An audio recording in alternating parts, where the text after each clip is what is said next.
ఇంత క్రమశిక్షణగా జాతి ఆత్మగౌరవం నిలిపే విధంగా నేను మాదిగా అని చెప్పి గౌరవంగా ఈరోజు సమాజంలో మాదిగ జాతిని నిలబెట్టిన ఘనత, చరిత్ర తిరగరాసిన ఘనత ఆనాడు మన తాత అంబేద్కర్ ఈ దేశానికే పీడిత వర్గాలకు రిజర్వేషన్లు తీసుకొస్తే ఆ రిజర్వేషన్లో అసమానతలుండి కొంతమంది అభివృద్ధి చెందుతున్నారు, కొంతమంది అన్యాయం అయిపోతున్నారని చెప్పి గమనించి ఈ రోజున దేశవ్యాప్తంగా ప్రతి చిన్న కులానికి కూడా వారి జనాభా తామస ప్రకారం వాళ్ళ వాటా అందించిన చరిత్ర మన మందకృష్ణ మాదిగ గారికి, నవయుగ అంబేద్కర్ మందకృష్ణ మాదిగ గారికి ఉందని చెప్పి గర్వంగా చెప్పుకోవచ్చు. ఈ దీనికి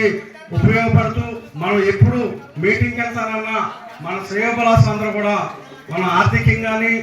మన ఆయా వాహనాలు ఏర్పాటు చేసి మనం మీటింగులకి అంటే మనకి అన్యాయం జరుగుతుందని గమనించబట్టి ఈ సమాజం మనకి అన్ని విధాల తోడ్పాటు అందించి ఈరోజు విజయానికి కారకులైన ప్రతి ఒక్కరికి, రాజకీయ పార్టీ నాయకులకి, విద్యా సంస్థల నాయకులకి, పారిశ్రామికవేత్తలకి, మరి మా గ్రామంలో ఉన్న మరి దళిత వర్గానికి అందరూ కూడా మమ్మల్ని ప్రోత్సహించిన, వెన్నంటే ఉండి ప్రోత్సహించిన ప్రతి ఒక్కరికి కూడా మరి మాదిగ దండాల తరపున పేరు పేరున ధన్యవాదాలు తెలియజేసుకుంటున్నాం. అదే రకంగా నా ఎస్సీ ఏలో ఉండబడే మరి మిగిలిన కులాలన్నీ కూడా, అలాగే బీసీ కులాలు, అదే మా ఎస్టీ కులాలు, అలాగే మైనార్టీ నా ముస్లిం సోదరులు కూడా పూర్తి స్థాయిలో అండదండగా ఉంటూ మరి గతంలో అయితే వచ్చి మనల్ని పరామర్శించి చేయండి మంచిదని చెప్పి మా అండ ఇప్పుడు ఉంటుందని చెప్పిపోయే కానించి మా కోసం టెంట్లో నిరాదీశ రోజంతా గడిపిన చరిత్ర నా ఎస్ఎస్టీ బీసీ మైనార్టీ సోదరులకు ఉందని చెప్పి ఈరోజు గర్వంగా చెప్తున్నాను. అంటే కృష్ణమాదిగ గారు మాదిగల్ని ఏ స్థాయిలో తీసుకొచ్చానంటే గ్రామంలో కానీ, పట్టణంలో కానీ, నగరంలో కానీ ఏ పీడిత వర్గానికి చిన్న ఆపద వాటిల్లో గుర్తొచ్చే నాయకుడు ఎవరంటే అది ఎంఆర్పిఎస్ నాయకుడు మాదిగ బిడ్డ అని చెప్పి మాదిగ బిడ్డకి ఏ స్థాయి వచ్చింది, గ్రామంలో కానీ, పట్టణంలో కానీ, నగరంలో కానీ పెద్దన్న స్థానాన్ని కల్పించిన చరిత్ర మన మందకృష్ణ మాదిగ గారికి ఉందని చెప్పి నేను అంటున్నాను. మన గ్రామంలో ఉన్న ఏ చిన్న కులానికి ఆపద వచ్చినా, అప్పటికి మన సోదరులకి ఏదైనా ఆపద వచ్చినా సరే ముందు వరుసలో ఉండి పోరాటం చేసే స్ఫూర్తిని నేర్పింది మన మందకృష్ణ మాదిగ గారు. అది చేస్తున్నాం, భవిష్యత్తులో కూడా ఖచ్చితంగా అది కొనసాగిస్తాం.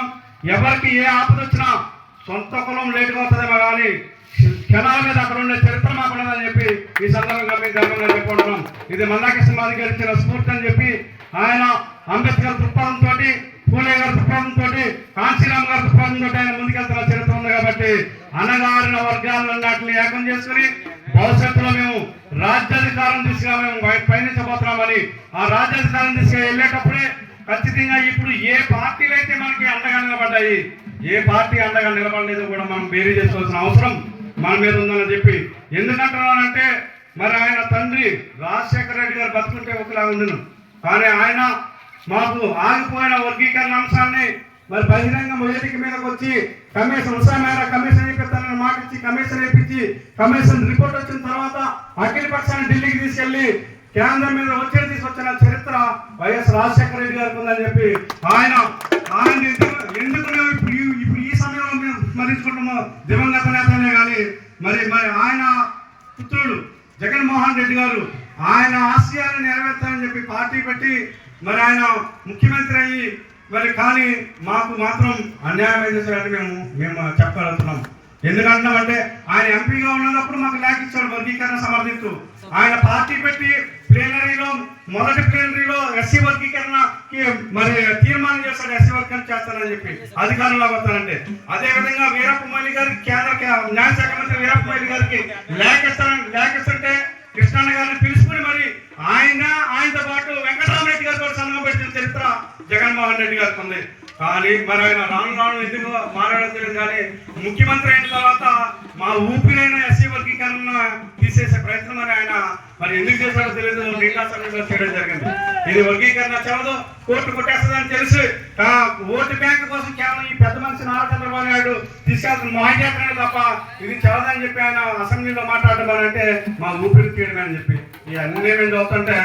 మా సోదరులో మేనవాడు అని అనిపిస్తున్నాడని చెప్పి మానవుల మేనవాడు అనిపిస్తున్నాడని చెప్పి మేము అనవలసి వస్తుంది. ఇప్పుడు కూడా ఆ ధోరణి ఆయన పోలేదు. ఇప్పుడు కూడా ఆయన ప్రతిపక్ష పాత్ర పోషించవలసిన బాధ్యత ఆయన మీద ఉన్నప్పటికీ అసెంబ్లీకి పోకుండా చర్చలో పాల్గొనకుండా లోపాలు ఏమైనా ఉంటే ఎత్తి చూపి అన్ని సామాజిక వర్గాలకి న్యాయం జరిగే విధంగా మాట్లాడవలసిన బాధ్యత జగన్మోహన్ రెడ్డి మీద ఉండి కూడా ఈ రోజుకి దాన్ని జరపకుండా పుణ్యత్తులు పడుతూ మా మంత్రి ఆ మంత్రి గారితో విద్యాశాఖ మంత్రి మున్సిపల్ శాఖ మంత్రి చేసిన ఆదిమూలం సురేష్ గారితో నిన్నగా మొన్న 3 రోజుల క్రితం వర్గీకరణ మీద వ్యతిరేకంగా మాట్లాడుతున్నా అంటే నువ్వెంత కుట్రతో ఉన్నావో మాకు అర్థమవుతుంది. నా జాతి గమనించాలి. నేను ఎందుకు చెప్తున్నానంటే ఎలక్షన్ వచ్చినప్పుడు గుట్టోలుగా మనం అన్నమాట వినకుండా మనకు ఇష్టం వచ్చినట్టు ఎవరు పెడతారో ఓటైతే మనకి ఇదే గతి దాపరించడానికి అవకాశం ఉన్నది. ఈ రోజు మన వర్గీకరణ జరిగిందనంటే గౌరవ ప్రధానమంత్రి నరేంద్ర మోడీ గారు మా వేదిక మీద కాబట్టి సుప్రీంకోర్టులో కేంద్ర ప్రభుత్వం నుంచి అఫిడవిట్ దాఖలు చేయబట్టి ఖచ్చితంగా సుప్రీంకోర్టు అనుకూలంగా తీర్పు రావడం జరిగింది. ఆ తీర్పు రాగానే మరి ఏదైతే 1996 నుంచి మమ్మల్ని అంటిపెట్టుకుని ఎస్సీ వర్గీకరణ చేయడంలో ముందు వరుసలో ఉన్న చంద్రబాబు నాయుడు గారే మరి ఆ దేవుడు మాకు ముఖ్యమంత్రిగా కల్పించి మరి